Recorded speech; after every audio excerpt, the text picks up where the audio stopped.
बड़े भैया, ये औरत आपके साथ कौन है? इन्हें क्या चाहिए? किस लिए आई हैं? नए रिश्तेदार। नए रिश्तेदार? कौन सी ऐसी नई रिश्तेदारी हो गई कि नए रिश्तेदार बतला रहे हो? बोलिए बड़े भैया, ये कौन है और क्यों आई है आपके साथ? भैया ये कोई और नहीं, ये आपकी भाभी है। क्या मतलब आपने शादी कर लिया? हाँ भैया। और हम लोगों से बतलाया तक नहीं? टाइम ही नहीं पाएंगे भैया। काश अगर यही शादी मां के समक्ष किया होता तो मां अपने दिल के अंदर फूल ही नहीं समाती कि आज हमारे दोनों बेटों की शादी हो गई है। अब अगर मुझे कुछ हो भी जाए तो मुझे कोई गम नहीं है। और आज आपने शादी कर लिया और हम लोगों को बतलाया तक नहीं। भैया बातें ही कुछ ऐसी थी कि मैं इनसे प्यार करता था और इन्होंने मुझे मजबूर किया, तब मजबूरी के साथ मुझे शादी रचाना पड़ा। बड़े भैया, क्या आप ये बात माँ से बतलाते तो क्या माँ इनकार कर देती? या मुझसे बतलाते तो क्या हम तुम्हारी बातों को इनकार कर देते? अगर हम लोगों से बतलाया होता तो बड़े धूमधाम के साथ हम तुम्हारी बारात लेकर चलते और डोली में बिठाकर इन्हें अपने महल लेकर आते। असल में इनके द्वारे बारात टिकावे के ज्यादा जगह नहीं, बहुत सकेते में रहा। मतलब तुम जानते थे? आओ का जान। अगर आप जानते थे तो आज तक मुझसे तुमने बतलाया क्यों नहीं? नहीं रोके रहे, नहीं बताए दे। मतलब आपको मना किए थे? सब ये नहर के किनारे रहा, जिनके रिश्तेदार घर रहा। नहर के किनारे? मतलब इनके घर नहर के किनारे है एकदम। चलो ठीक है भाई, आपने शादी कर लिया, हमें बतलाना उचित नहीं समझा, कोई बात नहीं। आप मुझसे बड़े हैं, जो भी किया है वो अच्छा किया है। लेकिन इतना तो हम जान ही सकते हैं कि किस रियासत की रहने वाली हैं, इनके माँ बाप कौन हैं और किस खानदान से ताल्लुकात रखती हैं। खानदान तो ना पूछो, खानदान तो इतना ऊंचा कि हम कहीं जवान में कहूँ के पतोहू हो न बहू। क्यों? मुझसे भी ऊंचे कास्ट के हैं। अरे अपने भाई के ऊपर नाज हो चाहिए कि कौने खानदान में इनका ब्याह कर। अरे क्यों नहीं, भाई किसका है? और कहाँ मिलबे करी इनका। तुम्हारी बातों से अब हम कंफ्यूज हो रहे हैं। नहीं महाराज, ऊंचा खानदान छोटा खानदान में कहाँ करबे। हाँ ये बात सच है। बोलिए भैया कि किस रियासत की रहने वाली हैं?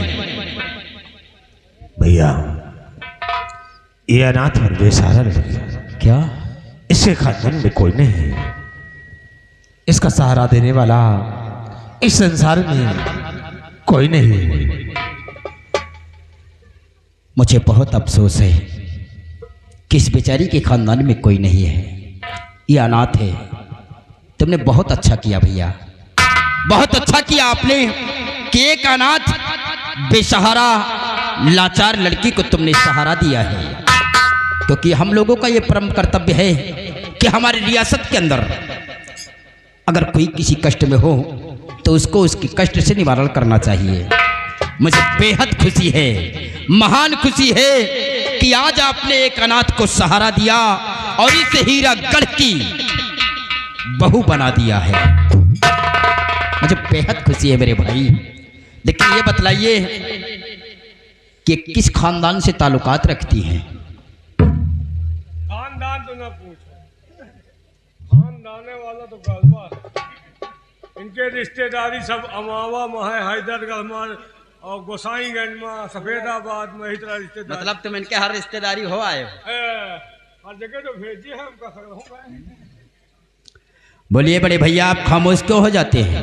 अगर आप ये नहीं बतलाओगे कि किस खानदान की हैं तो हम इन्हें यहाँ की बहू नहीं स्वीकार करेंगे। अब तो बताओ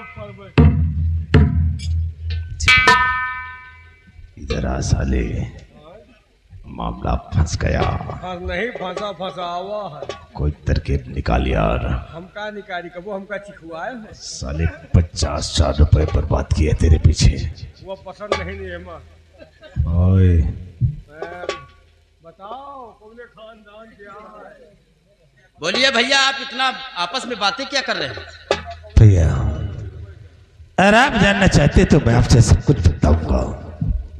ये कोई और नहीं कि मुन्नी बाई की कोठे की रहने वाली ये रामकली है भैया। हराम खोर!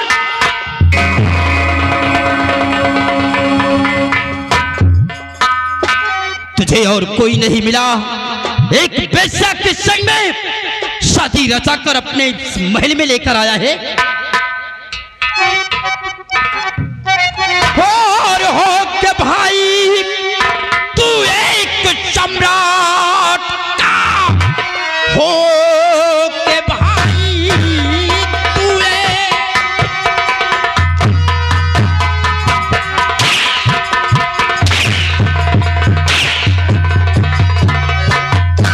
हो के भाई तू एक सम्राट का, निस्ताई का तूने किया है करम। एक बेस्या को लाया और बनाकर दुल्हन, ऐसा करते हुए ना खाया करम।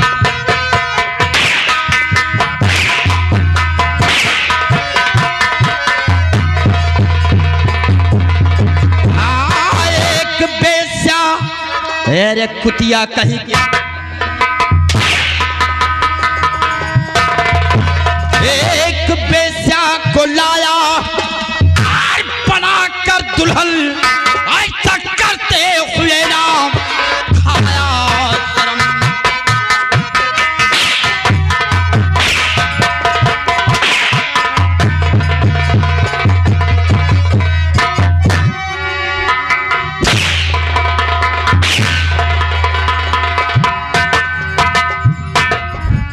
हरामजादे, आज मजबूरन तुझ पर मुझे हाथ उठाना पड़ा। काश अगर इस वक्त माँ जिंदा होती तो क्या ये सदमा बर्दाश्त कर सकती थी? वो तो जीते जी आत्महत्या कर लेती। हरामजादे, ये अपना महल नहीं था और एक मंदिर था, मंदिर। और आज एक बेस्या के कदम इस मंदिर पे रखा कर इस मंदिर को तूने अपवित्र कर दिया है।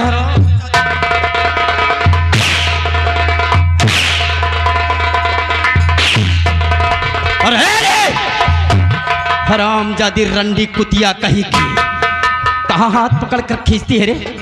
वो मेरा भाई है। क्या तेरे पति हराम?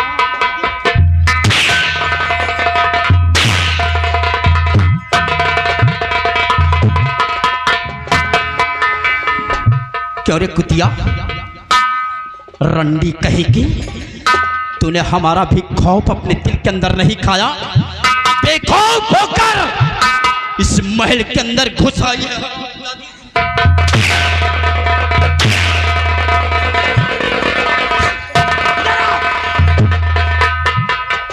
क्या कहता था कि नई रिश्तेदारी है, हर रिश्तेदारी हम हो कराए हैं। जानता था कि ये गलत काम है, इसलिए बेशक तुझे मना किया था। तुमने मुझसे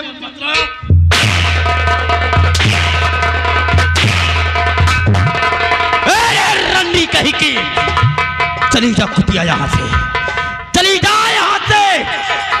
नहीं, मैं तेरे जिस्म के 72 टुकड़े करूंगा इसी शमशीर से। चली जा रंडी यहां से।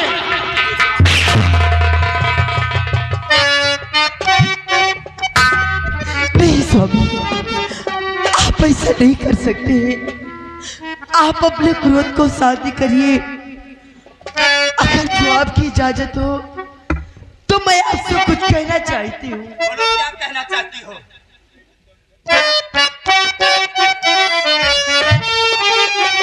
तो जेठी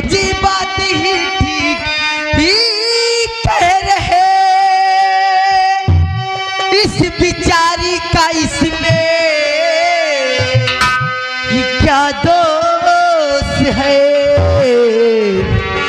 पंत जेठानी मेरे रहे साथ, पंत जेठानी मेरे रहे साथ, दो खता दोनों।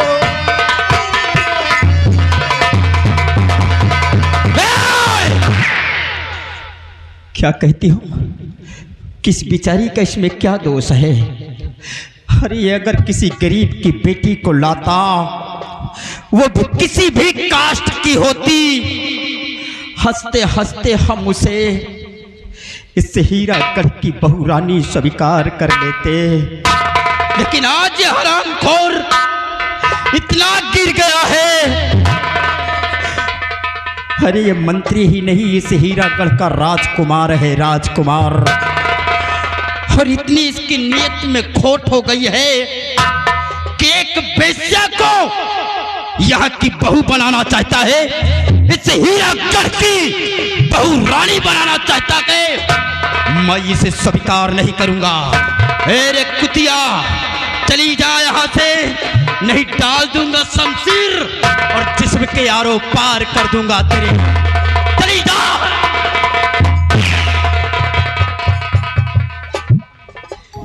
सब इन लोगों को अपना लीजिए और फिर जेठ जी ने इनसे प्यार किया है और प्यार करना कोई गुनाह नहीं होता है। प्यार करने के लिए सिर्फ ये बेस्या मिली थी, कुतिया कहीं की रंडी। इसे सिर्फ यही रंडी मिली थी और कोई प्यार करने के लिए नहीं मिला था है? और कहती हो कि मैं इसे छोड़ दूं? हाँ स्वामी, मैं इसे नहीं छोड़ूंगा। नहीं स्वामी, इसने हमारे घर में, हमारे महल में अपने कदम को रखकर हमारे इस मंदिर को अपवित्र कर दिया है।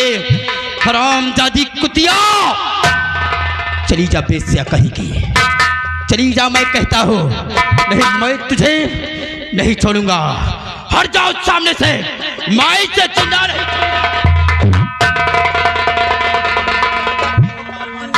नहीं स्वामी जी, इन लोगों को अपना लीजिए।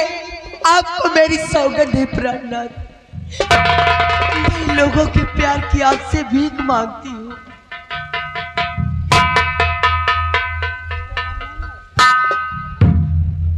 आज आप इस बेस्या के लिए मुझे अपनी सौगंध दे दिया।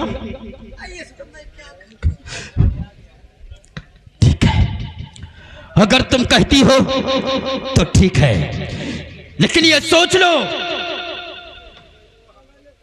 कि इसके आगे जो भी कुछ होगा, इस महल के अंदर जो होगा, उसके जिम्मेदार और कोई नहीं, सिर्फ तुम होगी, तुम।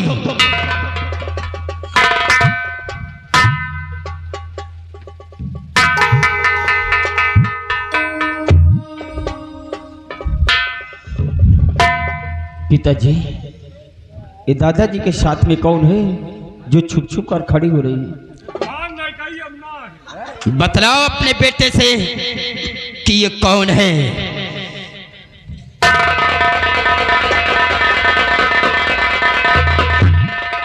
कौन है मैं? मेरे लाल, ये कोई और नहीं है बल्कि ये तुम्हारी बड़ी दादी माँ है। जाओ, अपने दादी माँ के पैर छुओ और अपने माँ से आशीर्वाद लो। जाओ मेरे लाल।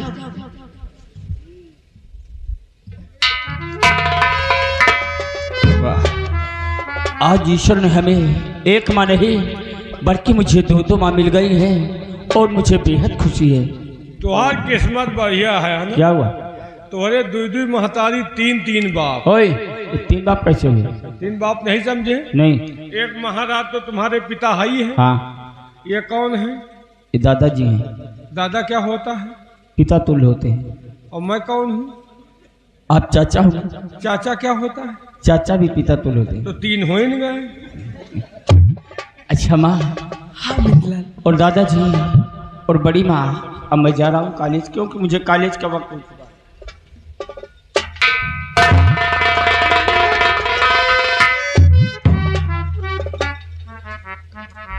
घबराओ नहीं बेटा, मैं तुम्हारा बराबर ख्याल रखूंगी। जिंदगी में कोई कमी नहीं होगा, अपने बेटे से बढ़कर प्यार करूंगी तुमसे। जाओ, जहां रहो, खाओ पियो, मौज करो मेरे बाबा। बड़ी दीदी, यह तो बहुत खुशी की बात है कि जो कि आप लोगों ने शादी कर लिया।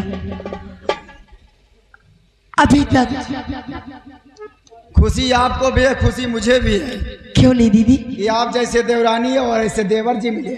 खुश होना ही चाहिए। अच्छी स्वागत हुई हवेली के अंदर। वैसे भी आप लोगों को स्वागत में कोई कमी नहीं रखूंगी, आपकी जेठानी हूं ना। हाँ दीदी, लेकिन सारी बातें छोड़िए और आज तो आप लोगों की खुशियों की रात है। और चलिए मेरे साथ में, अभी आप नई आई हैं, आपको यहाँ को कुछ तौर तरीका मालूम नहीं, मेरे साथ में आइए, मैं आपको आपका रूप दिखा देती हूँ। आइए मेरे साथ में, चलिए।